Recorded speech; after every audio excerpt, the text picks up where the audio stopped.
whenever someone talks about purpose, it alludes to a higher power, it alludes to God, and it's very popular in the Christian circles.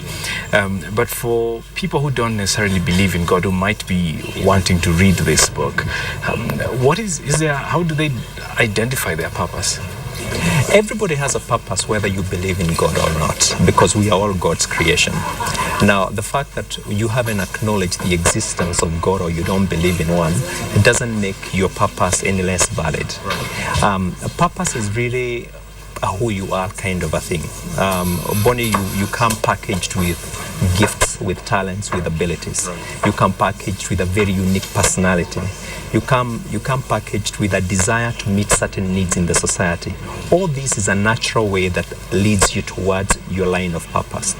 Now, the discovery of what your gift is or what your talent is, and the accentuation of what your values are, the discovery of that calling that could be within you, and then living your day every day towards the realization of that purpose, really, is what the purpose journey is all about. Right. Anthony, in your book, what would you mention as being the hurdles and hindrances to achieving greatness? What really stops us from greatness, and I talk about this in chapter 1, I talk about a couple of myths. Number one is the scarcity myth. We think that greatness is for the chosen few, and this is not just a Kenyan issue, this is a worldwide issue. People don't have the abundance mentality. Another reason that really keeps us off from greatness is to begin to think that, men and women of greatness are born. So we look at family lineages. Correct. Let's go back to our election patterns here in Kenya. Greatly, when you think about it, when somebody asks you, a great leaders born, you answer, of course they are. How else did they come to this world? But the real question that they're asking, are there those people who have genes of greatness in them? They have the royal blood that flows within them. I would say, if there are any genes of greatness, you and I have them, and everybody else has. And so the inability to realize our greatness is because we do not look at our talents, or we disdain our talents. And I begin to look at you and think, oh, you have a better talent than I. Just because you are present and I'm not, I think you have a better talent. So when I start coveting or eyeing your talent and thinking that it is better than mine, what happens is that I stop developing mine.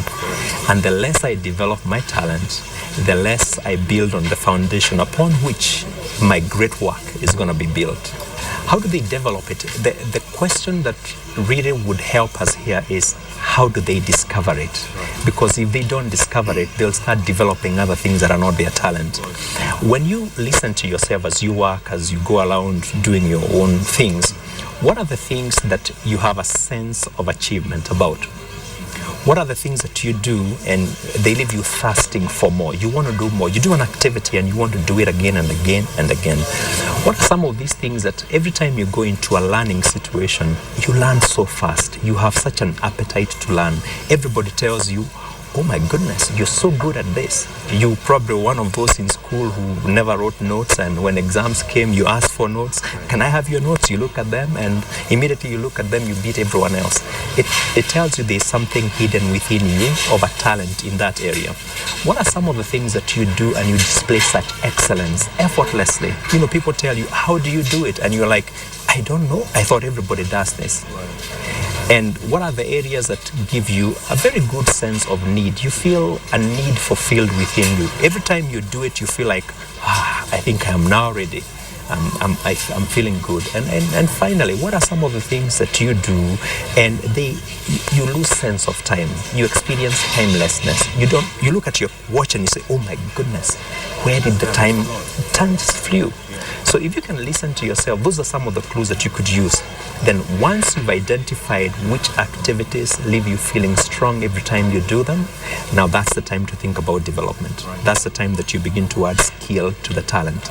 There are many people who think that greatness is relative, the same way people can't define success.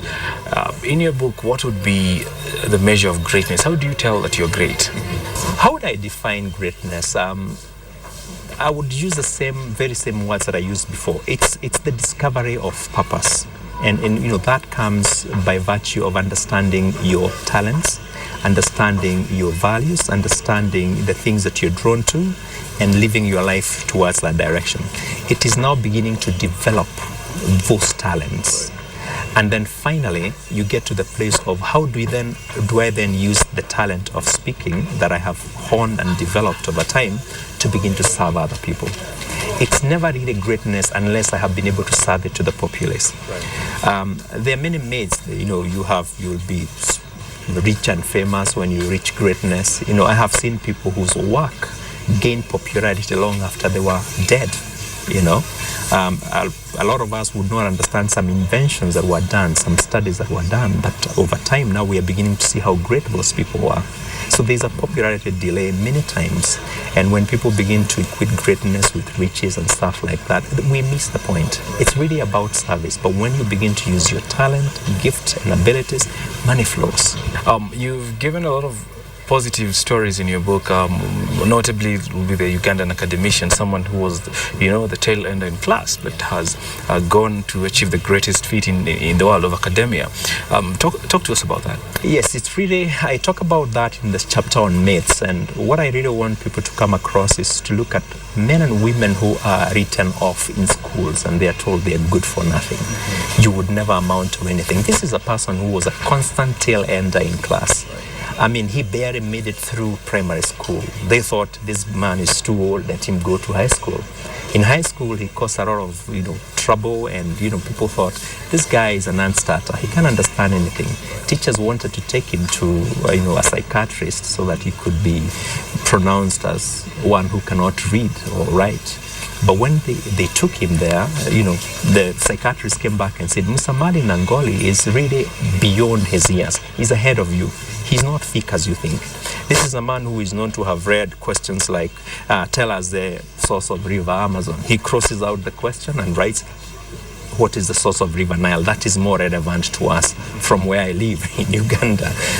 And he ends up becoming a man who has, 2 PhDs and almost over 20 books to his name.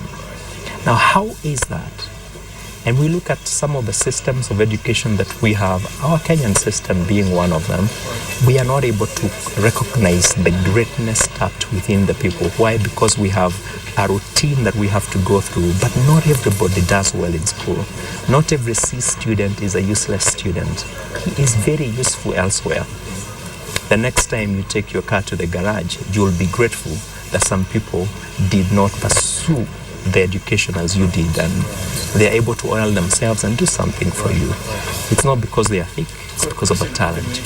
Probably most people reading your book are saying, well, these examples that you're using are people who started doing this when they were pretty young and they had all the chances. And I've lived half of my life, I'm about 50. Is there a chance for me to chase after greatness? Well, I've never met many spent arrows who recognize the fact that they can start again. You see, they can't go back and change what they have done in the past, but there's one thing that they can do. They can start today and make a brand new ending.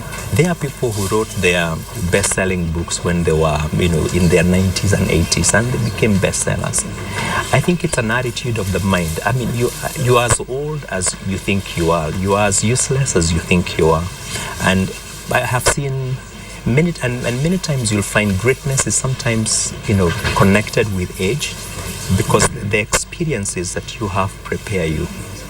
And there is no such thing as a wasted experience. The only wasted experience that you and I have is the one that we don't learn from. But if we can learn from our mistakes, those are the greatest building stones of greatness. What is this overriding message that connects every bit of your book? What is this one message that you want to pass out to the readers who will be picking this book from the shelves? The one message that I want to pass to them is that they have seeds of greatness within them. That's the one message. Their job is to look for those seeds, to nurture those seeds, to water those seeds until they grow to become a big tree. When we look at a seed of an oak tree, it's a very small seed. But every time you look at it, I want people to look at their potential and see a forest, a huge tree. That's the ability to be able to envision your greatness by just looking at where you are, irrespective of how challenged you are. If you start watering them, you will be great. Nurture your nature. That's my message. Made for Greatness is here with me, Anthony Gitonga. No book review is complete without a book reading, so I'd like you to pick your favorite bit of the book and just read it to us. Let me pick up one. The greatness of Kenya, as well as that of other African nations, has been wallowing in a pool of dormancy for a long time. I believe that now is the time for people to rise up. Now is the hour for daughters of Africa and sons of Africa to discover, develop, and deploy their greatness. Now is the time to strive for what yields to meaningful, lasting success, to create a life that matters. The goal of Made for Greatness is to help you strengthen the hope of nurturing those seeds of greatness within you. Nurture your nature.